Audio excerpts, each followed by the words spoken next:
So Major Lazer was basically composed of Switch and yourself. Now it's Gillionaire and Fire who go with you on this adventure.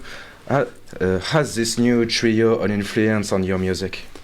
No, I think it's just you'll see tonight. Like the show is more about the group and what we do, and I think it's more. It just feels more like a family than ever. Like I think a group is a lot stronger because it took us 4 years to really find out who we are and like what we're good at. So people are kind of more into it, into us, into our whole sound now. You know. Okay. So nowadays, mixing different kind of music with the electronic sound is common. How did you have the idea to do it with reggae some years ago? I think like for us, reggae music and dancehall has always been a hybrid music. I guess everything already, mixed together. So it's the perfect vehicle to just improvise and do whatever we want to do. But for sure, like, that's what I'm fascinated about. I'm fascinated with the way music mixes and the way music can be like mutate and be always change and be hybrid. That's why I look for new music, and that's what I look forward to. Whether back in the day, if it was me searching for like psychedelic rock from Cambodia or Miami bass from Brazil, like whatever it is, I'm interested in the way music is mutates and changes. In our projects, like a version of that. So we can see a lot of impressive featuring on the track list of Freezy Universe. Do your producing activities play a role in this collaboration with all these artists? Yeah, all the collaborations are just kind of spontaneous. Whatever happens to happen in the studio, what happens like for me that week, or some things I searched out. Like Flux Pavilion, I really wanted him to do the drop on that song because I couldn't do it. I was doing a fake version of his stuff, so I was like, well, I'll just get him to do it in real life. Okay, so Yuzi, who plays before you tonight and who you signed on your label Madison, is a revelation of the trap music, which is exploding at the moment. Could you tell us a bit more about this Mr. DJ, or at least how did you spot him? Well, all I know is he's definitely not me because we're playing at the same time tonight. Or actually, we're not, but we're playing the same venue. But he's just a guy. He's just somebody I met, and he sent some music to us, and we loved the way it sounded. It was dark and scary and crazy, and those are the three things I'm looking for in music. That's interesting. I mean, how do you spot artists for Madison? Do you still travel a lot, or do they send you demos? I've got so many demos in the last 2 weeks from just USB keys and CDs, and I really need to go through them at some point. But mainly nowadays, there's one guy at Madison. His name's Paul Devereaux. He's a DJ. Yeah. He's been the A&R, and he's the one who like started the Jeffries with us, and he A&Rs everything. And the Jeffries is our like free label that we have that has everything from Express Yourself to Uzi to Harlem Shake. It's been it's been like the most successful thing we've ever done in 5 years of the label. So it's very cool to see that grow. But yeah, Paul's the one I send him demos that I'm interested in, but I let him decide. He has a good ear for everything that we have on the label. Okay. And I guess you're happy with the status of your label now and your own status, and I'd like to know how hard it has been to get there, and if you feel you still have work to do, or I mean, for me, the label has always been like like something I spend money on every year, to keep it alive. But this last year, we actually turned a profit, when every other label just is shrinking. And it's just, for me, it's just like a big fuck you to all the major labels.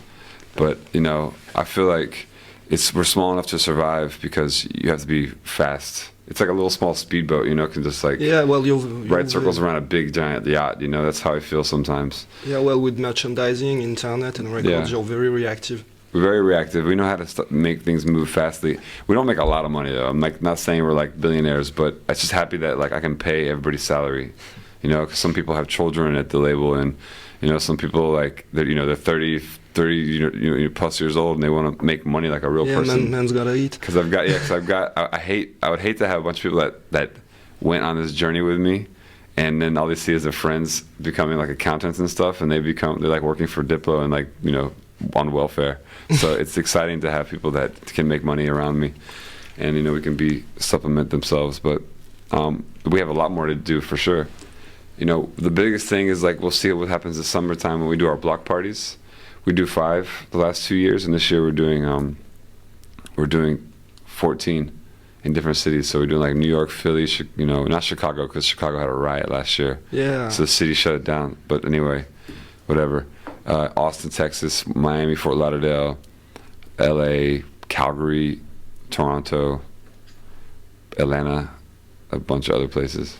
Oh, Yeah. nice. So we'll see. We're charging tickets this year, but it's so cheap, $20. You know, which is like, we do that because we want people to be able to be safe. Because we had a riot last year, and we have problems with security, and we want people to like be able to enter fast, and pay people to take tickets, and all that stuff costs money. So we did it for free for 5 years. So it's time for us to like step up the game a little bit. So we'll see how it goes this year. And you seem to like and be involved in new technologies, internet and all that. Are you still looking for new medias and expression tools, or are you happy? Yeah, I mean, I'm always looking for something. I mean, even when it comes to being an artist, you have to be on top of your social media. For me, I just got Instagram like 3-4 months ago or something. Because look, I have a fucking BlackBerry. So like it's cool, but I had to get a Galaxy to get like an app, and now I don't have Vine, and everybody has Vine, so now I feel like a loser. So you always have to be on top of your shit with social media. But when it comes to technology and music, I'm fascinated by like what's happening right now with the entire world is making music, and it's making it so fast, and everybody's learning about music so fast. Not just in America with the trends that we have. I mean, in America we have like EDM scene, which is cool because this was like a big explosion. But now you have individual scenes that are very big now that are coming up, and it reminds me of like what happens everywhere from Africa to China to Brazil, like where people are taking technology and making something new, even if it's something simple like cumbia villera in Argentina, or baile funk in Brazil, or electro, weird drum and bass stuff from Indonesia. For me, I just think that what happens is like technology is going to keep getting faster and faster and cheaper, and the music's going to become fucking crazier and crazier, and the kids are going to get younger and younger, and ideas are going to be weirder and weirder, and it's going to go faster. Because like now, just in the last 5 years, the way that the mixing has happened, with people doing dubstep, it became so like crazy the way that you can make a music sound. Yeah. That's just opened the doors, and it's just gonna double itself and become even more technical and crazier, and it's exciting. For me, it's like, do you know Ray Kurzweil? Have you heard of the Singularity? No. He's the guy who invented synthesizers. Like he invented them in the 40s or 50s. He invented like to actually replay, acoustic instruments, and then he became like a philosopher and made this book called The Singularity about how technology will eventually become one with human beings. It sounds like sci-fi, but it's like the only guy who'd do it like in a very logical sense. So I think it's happening as well just with music, and I think it'll happen super fast, like in the next 5 years. And you traveled and recorded in Jamaica. How have you been welcomed by the locals? How did they perceive you and your work? They shoot me when I got off I got on the island. They go, "Get out of here, white boy!" Push, and they just shoot me. So I had to like stay on the boat and not be around. No, I don't know. I don't know. It was Jamaica has full of white people and full of people make music. So yeah, it wasn't weird. I think it was hard to get good songs out of people, but eventually the last album was really easy because people were excited. Like Shaggy is one of the biggest artists of all time. He's actually the most successful reggae artist ever, funny enough. But he hit us up like, I want to be part of your album. So we were like, awesome. So that's crazy. He wouldn't have offered the first album. So it just shows how he grew in terms. And then we did our first show in Jamaica in January, and it was like the craziest show. It might be like one of the top 5 shows we've ever done as Major Lazer. And our shows are pretty crazy. But we played at University of West Indies, and it just shows like the way the kids adapted and changed their their ideas about music. And they never had anybody like us come down there. I'm sure they've always wanted to have a different style and attitude, but it's hard. There's no reason for artists like me or DJs to go to Jamaica. They don't think that anything happens there, but it's really crazy right now. And that was my next question. How has the tour been going now? Well, it started in Jamaica actually, which is the coolest thing. It started in Jamaica by accident. but the album was supposed to be out like in December or something. So we started there in January. We did Caribbean tour. Then we did some spot dates to promote Bumaye and the single in America. Then our album came out, and we did like Ultra Festival and Coachella. And then now we've only had 2 European dates. This is like our real.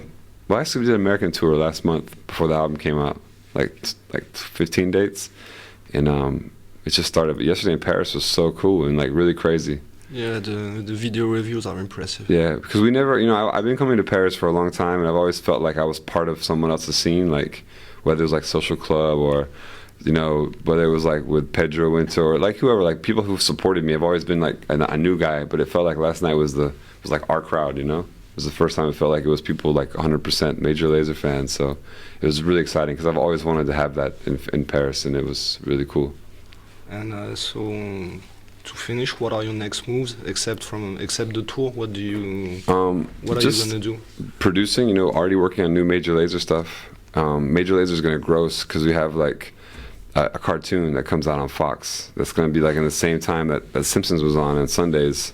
We're writing all the plots for that. So next year we have like the cartoon version of it on TV. So it'll be really cool. It's hard to keep it cool though because it might be funny, but we want to keep it like G.I. Joe, even though it's kind of lame. We want to make it like cool. And then, but that's already done. Like we did a deal with them and wrote a first pilot. So we'll see how that happens. And hopefully, I'll probably have to bring more producers on because I have to make all the music for that. So if you make good dancehall records, send me a demo because I need to make music for my cartoon now. And then just touring more and producing a lot more music. Like I'm doing everything from, working with young rappers you haven't heard of to people like 2 Chainz or Tyga, all the way to like Sia and Miley Cyrus just did some song for me that was pretty weird. Everybody, I just try to make music as much as I can while people are paying attention to me, That's it. All right, thank you.